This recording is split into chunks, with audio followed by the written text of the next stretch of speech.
تمام دوستوں، بہنوں اور بزرگوں کو السلام علیکم۔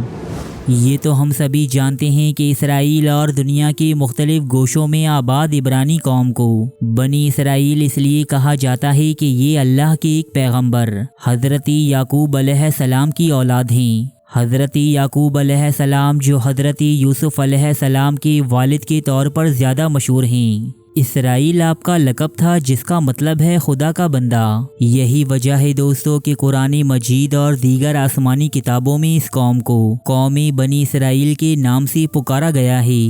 تو پھر دوستو یہ یہودی کون ہیں، ان کا نام قوم یہود کیسے پڑا اور لفظ یہودی کا کیا مطلب ہے؟ ہم میں سے بیشتر لوگ آج تک ان دونوں الفاظوں یعنی بنی اسرائیل اور یہودیوں کو ایک ہی قوم کے دو نام سمجھتے رہے ہیں۔ تاہم دوستو ان دونوں الفاظ اور قوموں میں بہت گہرا فرق موجود ہے جو ہم جانیں گے آج اپنی اس ویڈیو میں۔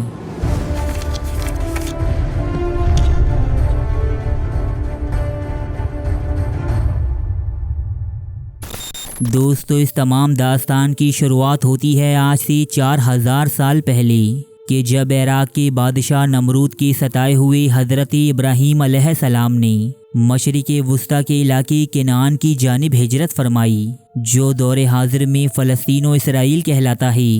حضرت ابراہیم علیہ السلام جو اللہ تعالیٰ کی جانب سے دی گئی ہر آزمائش میں کامیاب ہوئے، انہیں رب کائنات کی جانب سے یہ خوشخبری سنائی گئی کہ انہیں اور ان کی اولادوں کو دنیا کی امامت کا فریضہ دیا جائے گا۔ یہ بات نہ صرف قرآن مجید بلکہ توریت میں بھی مذکور ہے۔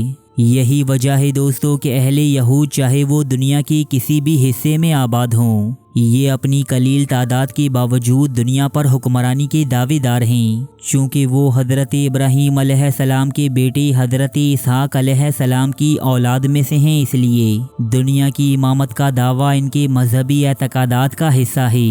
تاہم دوستو یہودی دنیا پر حکمرانی کا دعویٰ کرتے وقت اس بات کو فراموش کر دیتے ہیں کہ دنیا میں صرف وہی نہیں جو حضرت ابراہیم علیہ السلام کی اولاد سے تعلق رکھتے ہوں، بلکہ مشرق وسطیٰ ہی میں آباد ایک اور قوم یعنی اہل عرب بھی حضرت ابراہیم علیہ السلام کے بڑے بیٹے حضرت اسماعیل علیہ السلام کی اولاد ہونے کا دعویٰ کرتی ہے۔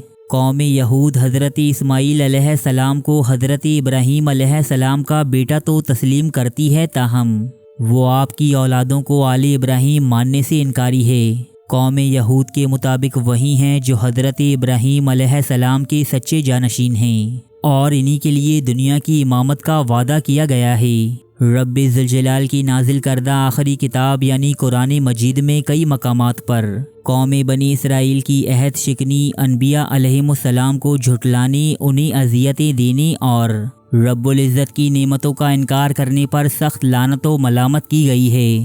جب ابراہیم کو اس کے رب نے کئی باتوں میں آزمایا تو اس نے انہیں پورا کر دیا۔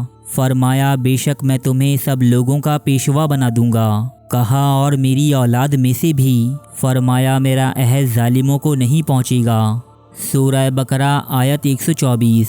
قرآن مجید میں بیان کردہ قوم بنی اسرائیل کے گناہوں اور اس آیت کے ذریعے یہ واضح ہو جاتا ہے کہ اللہ رب العزت جس آل ابراہیم کا ذکر بیان فرما رہا ہے وہ قوم بنی اسرائیل یا قوم یہود تو ہرگز نہیں۔ تو دوستو یہاں تک ہم نے جانا کہ صرف قوم یہود یا قوم بنی اسرائیل ہی وہ اکیلی قوم نہیں جو حضرت ابراہیم علیہ السلام کے شجرۂ نسب سے تعلق رکھتی ہو، بلکہ قوم عرب و فلسطین بھی حضرت ابراہیم علیہ السلام کی اولاد ہے جو یہودیوں سے زیادہ کثرت میں موجود ہے۔ اب ہم یہ جانیں گے کہ قوم یہود اور قوم بنی اسرائیل میں کیا فرق ہے۔ جیسا کہ ہم نے پہلے ذکر کیا کہ اسرائیل حضرت یعقوب علیہ السلام کا لقب تھا۔ رب ذوالجلال نے آپ علیہ السلام کو 12 بیٹوں سے نوازا تھا جن میں سب سے زیادہ شہرت حضرت یوسف علیہ السلام کو حاصل ہوئی۔ یہی وہ موقع تھا کہ جب حضرت یوسف علیہ السلام کو ان کے بھائیوں نے ایک کنویں میں پھینک دیا اور آپ بحیثیت غلام مصر میں داخل ہوئے، جبکہ بعد ازاں رحمت خداوندی کے باعث آپ نے مصر کی فرما روائی کی۔ دوستو یہاں ہم ویڈیو کی بیجا طوالت کے سبب ان تمام باتوں کو نہیں دہرائیں گے، مختصر یہ کہ حضرت یوسف علیہ السلام کی قیادت میں حضرت یعقوب علیہ السلام کے یہ 12 بیٹے مصر میں رہائش پذیر ہوئے اور یہاں ان کی اولادیں خوب پھلی پھولیں۔ یہاں تک کہ ان 12 بیٹوں کی اولادوں نے 12 قبیلوں کی صورت اختیار کر لی۔ تاہم بعد میں آنے والے ظالم فرعون نے اس قوم پر شدید مظالم ڈھائے اور ان کی حیثیت غلاموں سے بھی بدتر بنا دی۔ تب ان 12 قبیلوں نے حضرت موسیٰ علیہ السلام کی قیادت میں مصر سے ہجرت کی اور اللہ تعالیٰ کی مسلسل نافرمانی کے باعث 40 سال تک صحراؤں اور بیابانوں میں بھٹکتے رہنے کے بعد دوبارہ سرزمین فلسطین پر آباد ہوئے۔ کئی 100 سال بعد اللہ تعالیٰ نے حضرت داؤد اور ان کے بیٹے حضرت سلیمان علیہ السلام کو ایک وسیع و عریض سلطنت سے نوازا۔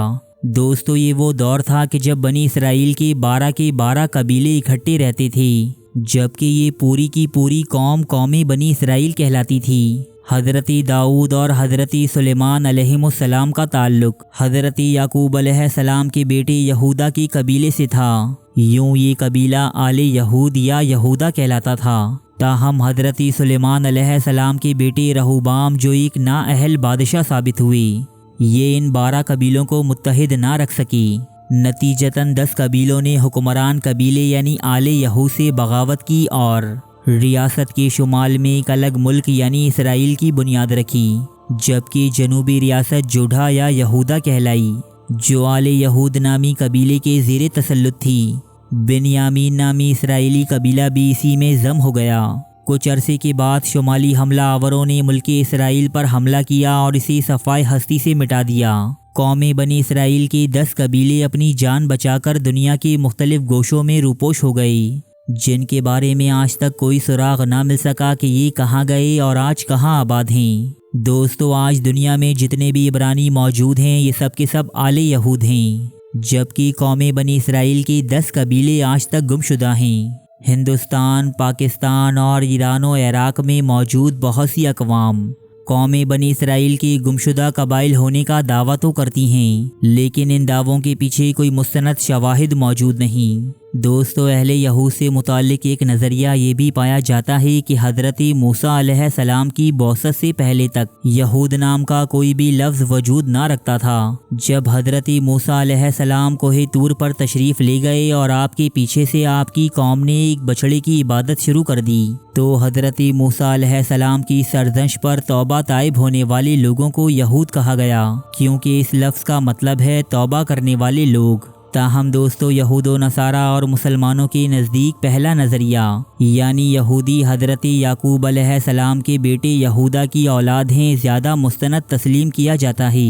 قوم یہود اور قوم بنی اسرائیل کو اللہ تعالیٰ نے بھی قرآن مجید میں الگ الگ ناموں سے مخاطب فرمایا ہے، جو یہ ظاہر کرتا ہے کہ یہ دونوں الگ الگ جماعتیں ہیں۔